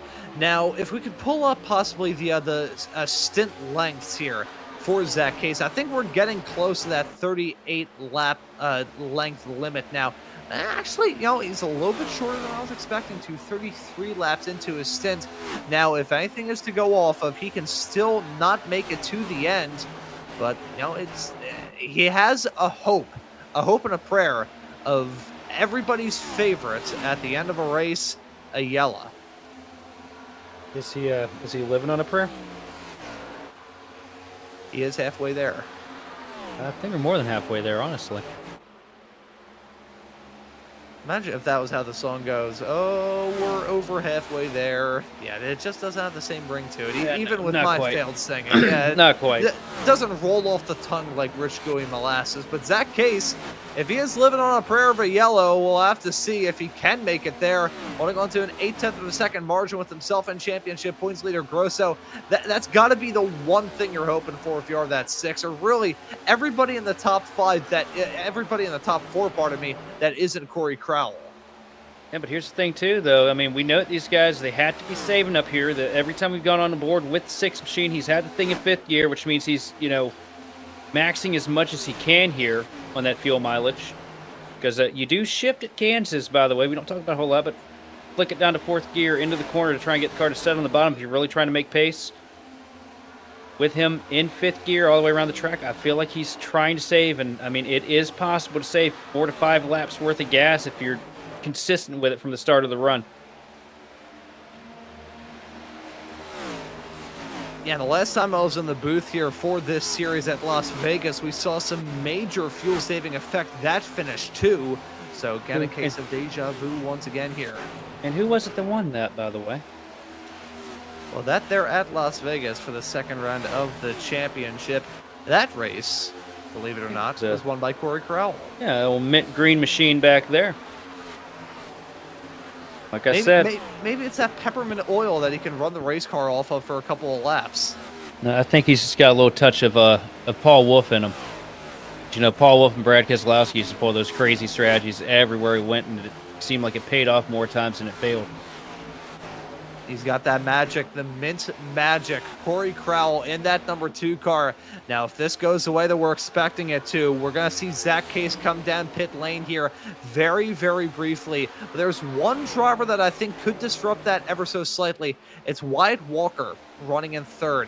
He last came down pit lane, I believe we saw it lap 98 for him. So this would be borderline for that 71 car. We'll have to see what sort of strategy he's been able to work out, but if it's not Crowell, it could very well be Walker, which, if he pulls this off, that would be the shock of a lifetime. He has been at the epicenter of a lot of chaos and craziness throughout this race. If he can do that, that would be fantastic. Wyatt Walker may have a good shot to seal the deal here tonight. 4 laps now left to go here. Zach Case staying out there. I wonder if he's trying to stretch his legs all the way through to the end. Can he stretch his legs all the way through to the end? There he is, heading his way down the back straightaway, off into 3 and 4. He'll be taking 3 to go this time by if he decides to stay out there, which he will. Fascinating stuff here. I think Case is trying to roll the dice. Maybe your Case at this point, you go till it sputters. Keep your foot in it. Hope that that you have enough saved in the tank to make it around. You don't even look at the number at this point. It's so late in the run. You've got what you got.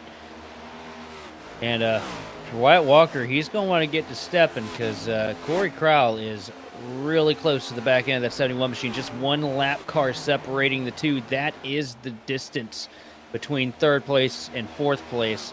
And if these guys up front run out of fuel, that is the distance for the win. Yeah, so keeping our eyes on two prospective battles, one that could be for the race win in case these drivers want to run out of fuel, but was currently set to be a battle for third if these drivers can make it through to the end. Here's Zach Case. He can hear that car a little bit low on the RPMs as he heads his way onto the back straightaway for the second to last time here. Case coming to take the white flag with a 6/10 of a second gap. It doesn't sound like he's really doing all that much fuel saving. He's running in fifth, keeping himself honest, but he's taking the white flag. He's rolling the dice, playing the gamble. Joshua Grosso 7/10 of a second behind, though. So if Case has a stubble, that will be Grosso's win for the taking. Let's see him. You can see him fluttering that gas pedal all through turns number 1 and 2 onto the back straightaway for the final time. Still maintaining pace, 180 miles an hour, 82, 83, 84 miles an hour. I think Case may be able to play the gamble out to perfection. Grosso's still close, half a second behind, but Zach Case in the 6th car gonna win it here. And no, he won't! Contact doesn't come across the line. Grosso may have just barely got him in a photo finish. He ran out of gas with like 50 feet left to go, and Grosso won the race. What in the world just happened? Have you ever? No, I have never. And that right there, that sputter that took him out of it, could have easily saved that in the middle of the corner at one point during the run. You're on board, just not enough to make it to the home straight here. You hear it sputtering. On a move of desperation, trying to spin the one in the process, collecting a few more cars there as the one himself getting spun there, having to get pushed across the stripe. He ended up running out of fuel right at the same time. Let's hear it from his side. Oh! He had enough fuel to get it across the line, but not enough to get back onto the start-finish straightaway to do some burnouts. What in the world have we just seen? Don't get a little help from Angel Hernandez here, though, in the 42 machine to get back around to the start-finish line to at least take the post-race photo. But what a finish. And, man, these Kansas always bring something a little bit different every time we come here. Yeah, it was Look at that. Sure. Hernandez is going to help him burn it down. Got spun across the stripe. Similar to how he finished the race backwards as he tries to... what can you do when you're out of gas? You can't really do too much of a burnout. Let's take a look at your race results, though, here for round number 7 of the Mid-Atlantic Racing Series at Kansas Speedway. Joshua Grosso gets the victory, and now that solidifies his 3rd win this season. First since round number 4 at Miami. So real good season forming for that driver of the number 1 car. Zach Case only a few inches away from victory as he came across the stripe, sputtering on gas. Out of 4, he ends up in P2. Still a good race, but you gotta wonder what could have been. Wyatt Walker comes across a stripe in 3rd. Corey Crowell will finish this race in 4th. Matt Fornes will finish this race in P5, pardon me. Joshua Neal will be in 6th. Chance Manning will be in 7th. Nicholas Barton will be in 8th, with Aaron Barnacle rounding out your top 9 and Michael Smith completing your top 10. Coming home 11th place is going to be the 74 machine of Wesley Triplett, who led the most laps here tonight. 12th going to Ryan Fleck with Brandon Bogowski in 13th. 14th goes to Brian White with Dominic Barbagallo in 15th. 16th place going to be the 21 machine of Ed Brown with Justin Barkley in 17th. 18th going to Michael Gervey. 19th goes to Wayne Garland. And unfortunate turn events.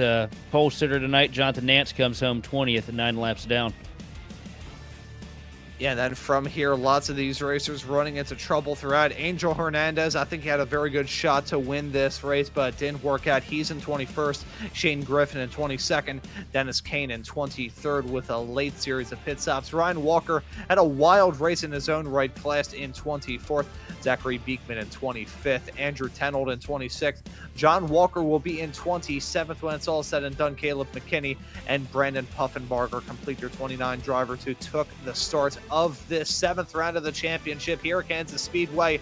A wild one from start to finish, especially the finish. That was an insane way to end this race. But Sheldon, looks like we have some drivers looking to have a chat with us. I'll let you do the honors of having a chat with our race winner in the most odd of circumstances. Sounds great to me. Let's pull them on up in here. And sitting here side by side with, man, the third win of the season, and I'd say the first real big upset that we've seen all year. Sitting here with Joshua Grosso, and man, just talk me through that last lap. Do you think you had a shot to get it?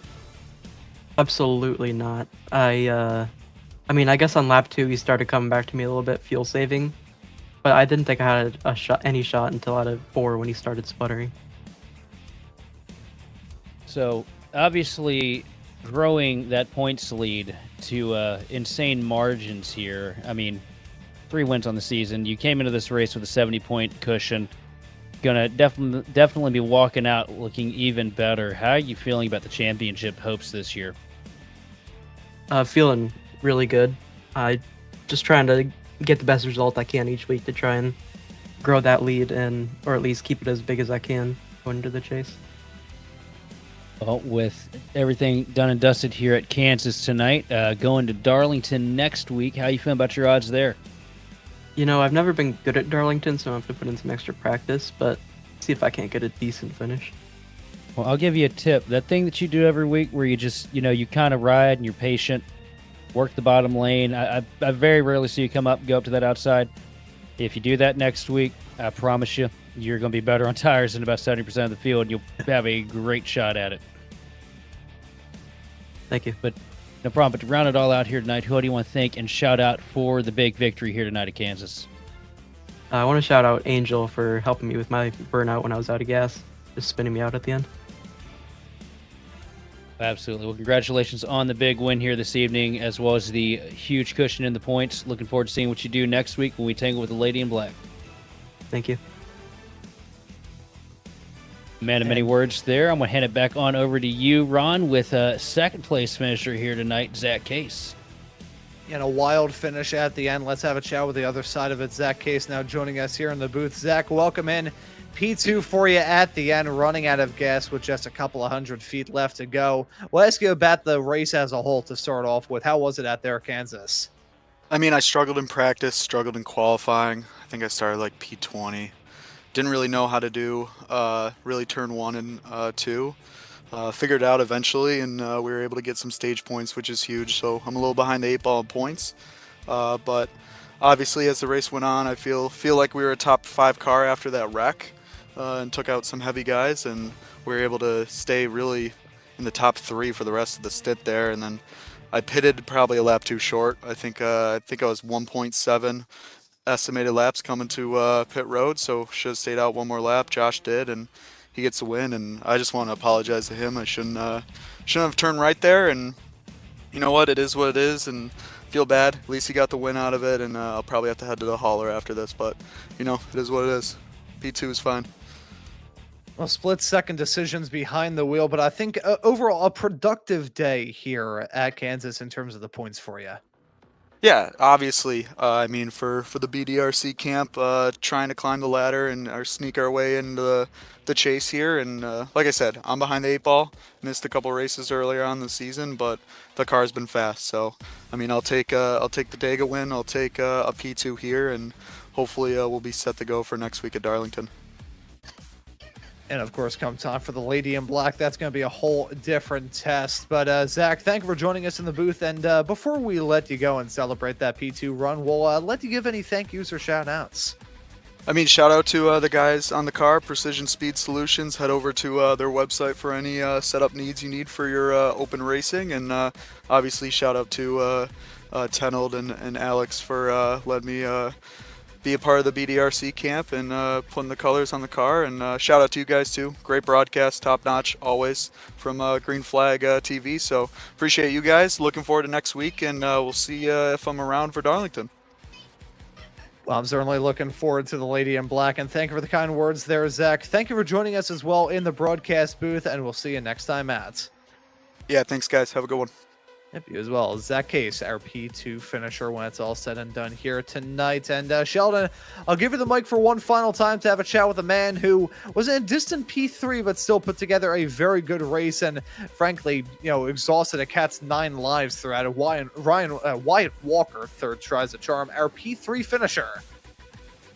And sitting here with our third place finisher driver, the number 71 machine, Wyatt Walker, in an up and down night to say the least. But how do you feel wrestling home a third place finish this evening after all the hell and high water you had to crawl through at the first half of this race? Oh, I was just informed that I'm P2 and Corey is P3. He said he would explain that when y'all call him up. But yeah, I got decent stage points, and then from there on, I was trying to figure out a tire and fuel strategy. And with that last caution, I think come out, something just told me to pit, and then it worked out. I went an extra 10 laps on tires versus everybody else, and it just worked out at the end. I was hoping the other 2 guys would run out of fuel, but they were obviously close, but not quite enough laps. Well, it looked painfully treacherous out there tonight here at Kansas. Just walk me through, what were you guys feeling behind the wheel of the cars? Because there was a lot of snaps and a lot of slides for a lot of different drivers. Yeah, I know if you got up behind somebody really close, it would pull the air off the back of their car and send them spinning. I think I got close to the 19 on the front stretch, and he went spinning through the grass. That was nothing intentional. I was just trying to get a run into one. I don't hope he doesn't have any hard feelings about that, but I didn't know it would do that. Yeah, it just saving tires was the main thing. I know a lot of people were running different lines. I just knew the bottom was where I was going to have to be to save tires, and that's where I ran, just trying to play my own game. Well, Wyatt, with the updated second place finish here tonight, how you feel about your chances going in next week to the Lady in Black? Because talk about treacherous racetracks, and Darlington is absolutely that. How you feeling about your shots next week? Yeah, the last race I had there in this car, I made it about 10 laps, and I lost it and wrecked half the field. So I think the track owes me one, so maybe that'll work out into my favor, and put a little practice in, because I like the track. I don't really like this car, but hopefully I can pull something together, and I just want to finish the race. But maybe a top 5 is the main goal. Well, Wyatt, congratulations on your podium here tonight. Looking forward to seeing what you're capable of next week, and thanks for coming up here and talking with us, man. Yeah, man, appreciate it. And I'm going to hand it back on over to Ron with our official third place finisher, the 2 machine of Corey Crowell.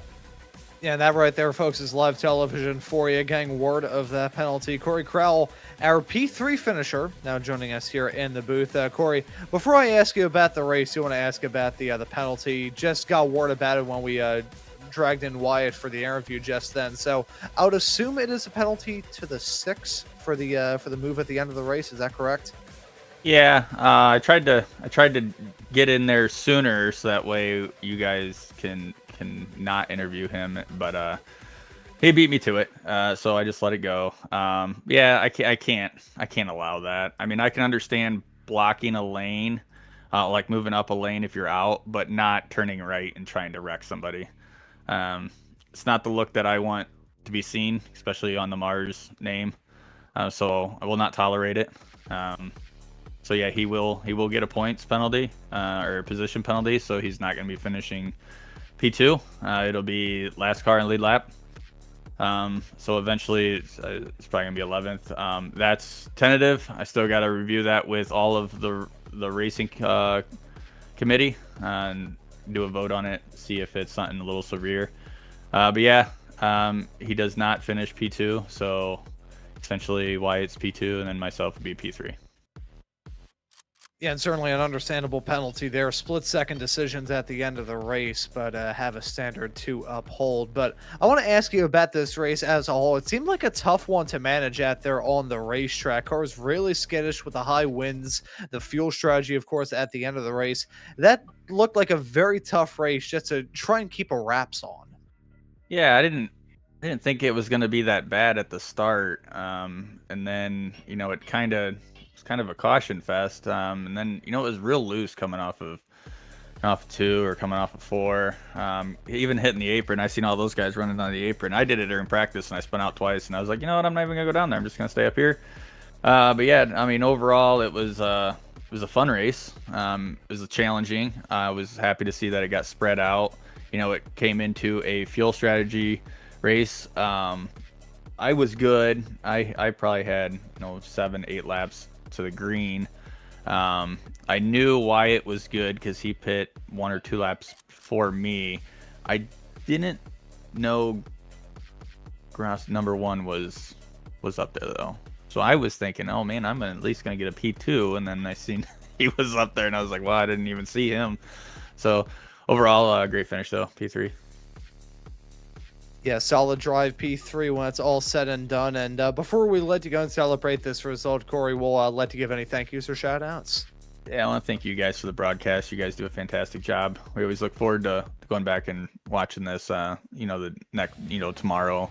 I want to appreciate everybody that's participating in Mars, or everybody that's watching the racing and, tuning in. We appreciate all their support. Just everybody involved. I greatly appreciate it. Got to clean up some things, but I think we're doing pretty good. Yeah, for my second time here in the booth, I've seen some pretty awesome racing, both at Las Vegas earlier on this campaign and here at Kansas. But Corey, thank you for joining us in the booth, and we'll see you next time out at Darlington. Yes, absolutely. Thank you. And that right there was Corey Crowell, P3 finisher when it's all said and done here in this race. Of course, that penalty at the end, a wild and potentially controversial finish, but Sheldon all around, I don't think that should cloud what was a very exciting night of racing action here for round 7. Yeah, we had a lot of chaos at the start, but these guys did a great job cleaning it up when it mattered the most. A lot of long green flag runs to finish out that final stage. And, I mean, look, it was controversial, but what a finish. We were all sold on the fact that Zach Case was going to get the job done. Came out turn 4, not enough fuel, and a couple cars go sideways across the start finish line. But Joshua Grosso scoring that 3rd win of the season.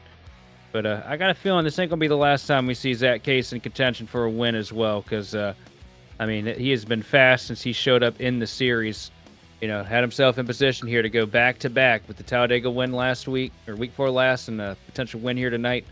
I think you haven't even seen the horizon for that kid's talent.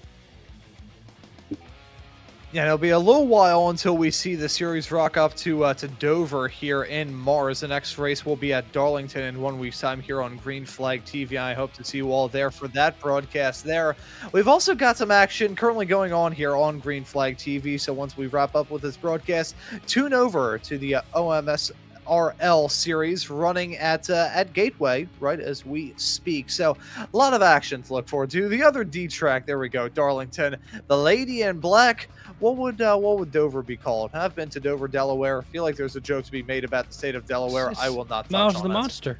Miles the Monster, yeah. That's Miles the Monster, man. It's a concrete monster that eats cars. And there we go. There's the Lady in Black. And God, doesn't she look stunning today.